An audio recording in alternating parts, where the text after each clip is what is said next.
What do you think? I think we're in play. The Klitschko piece is obviously the complicated electron here, especially the announcement of him as deputy prime minister. And you've seen some of my notes on the troubles in the marriage right now. So we're trying to get a read really fast on where he is on this stuff. But I think your argument to him, which you'll need to make, I think that's the next phone call we want to set up, is exactly the one you made to Yachts. And I'm glad you sort of put him on the spot on where he fits in this scenario. And I'm very glad he said what he said in response. Good. So I don't think Cleach should go into the government. I don't think it's necessary. I don't think it's a good idea.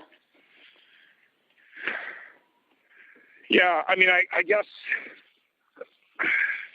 you think, what, in terms of him not going into the government, just let him sort of stay out and do his political homework and stuff.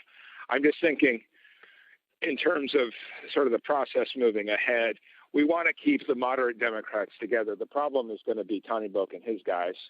And, I'm sure that's part of what Yanukovych is calculating on all of this. I think Yachts is the guy who's got the economic experience, the governing experience. He's the guy, what he needs is Cleach and Tony Book on the outside. He needs to be talking to them 4 times a week, I just think Cleach going in, he's going to be at that level working for Yatsenyuk. It's just not going to work. Yeah, no, I think that's right. Okay, good. Well, do you want us to try to set up a call with him as the next step?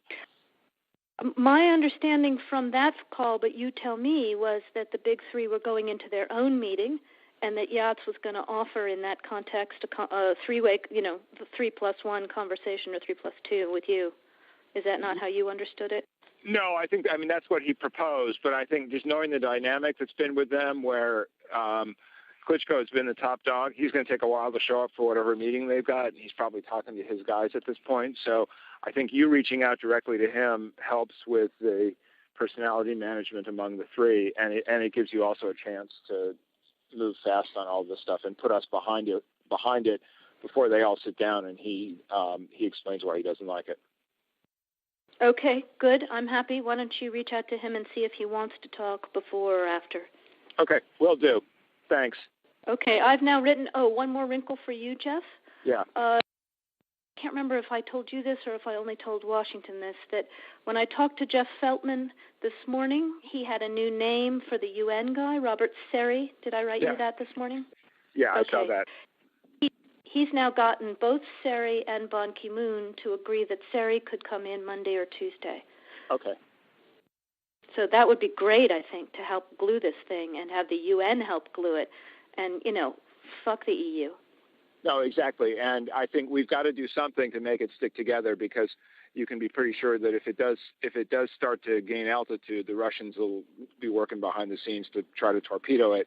And again, the fact that this is out there right now, I'm still trying to figure out in my mind why Yanukovych did that.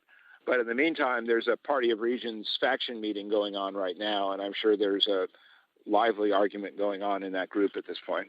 But anyway, we could land jelly side up on this one if we move fast. So let me work on Klitschko, and if you can just keep, I think we want to try to get somebody with an international personality to come out here and help to midwife this thing. And then the other issue is some kind of outreach to Yanukovych, but we probably regroup on that tomorrow as we see how things start to fall into place.